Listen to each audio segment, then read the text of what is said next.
Alhamdulillah Rabbil Alameen wa salatu wassalamu ala khatim al-anbiya ashraf al-mursaleen. Tayyib, next question.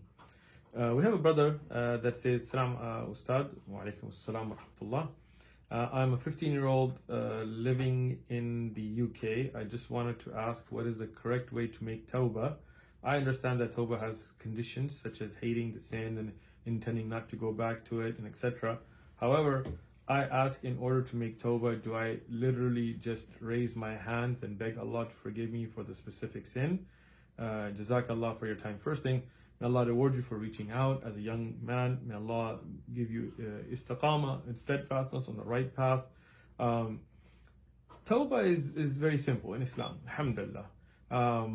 When you do something wrong, or if you've been doing something wrong, even if for years and years and years, you turn to Allah subhanahu wa ta'ala, you don't specifically have to raise your hands. Although raising your hands in dua is fine, but you ask Allah to forgive you, and you ask Allah to not return you to that sin, and you ask Allah that you make the strong intention that I don't want to sin.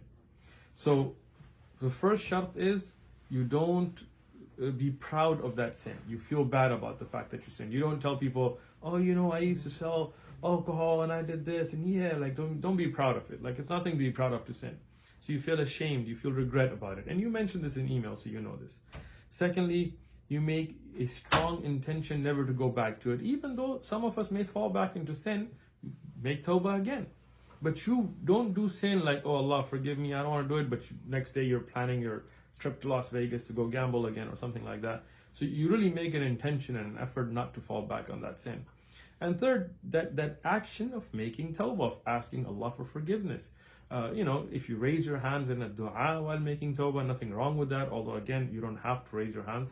But these three are enough. Now, the only exception is if you wronged somebody. Like, let's say somebody had money and you stole it for them. Or in that case, you have to now make it up with that person as well. This is huquq al-ibad.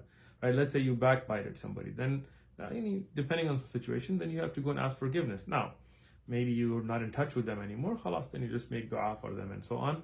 Let's say you stole somebody's money and now you want to make tawbah, but you don't know where they're at. They're gone, right?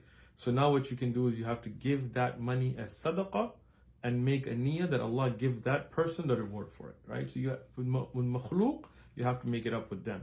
If your sin is against Allah, maybe you didn't pay zakat for many years or whatever, then you don't have to worry about people. You make your niyyah for tawbah, and you try your best to give zakat and sadaqah for what you have missed. Let's say you didn't go for hajj when you could have gone, right? Now it's not about makhluk, it's with the khaliq. So here you make tawbah, you go for hajj, you rectify the situation, and you're good. But if you stole somebody's land, like it was somebody else's, you took it by force or you cheated them out of it. Here, if you want to make tawbah, then you have to give them that land back or its price or get forgiveness from them or whatever. You got to square it up with them and ask Allah for tawbah.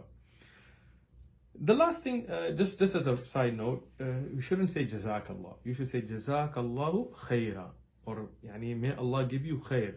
Many people, they say jazakallah. Jazakallah is an incomplete sentence because you're saying may Allah give you, but you're not saying what. Jazahum wifaqa or jazahum jahannam, like in the Quran you will find that as jaza, as a reward or as something that you get, you can get punishment.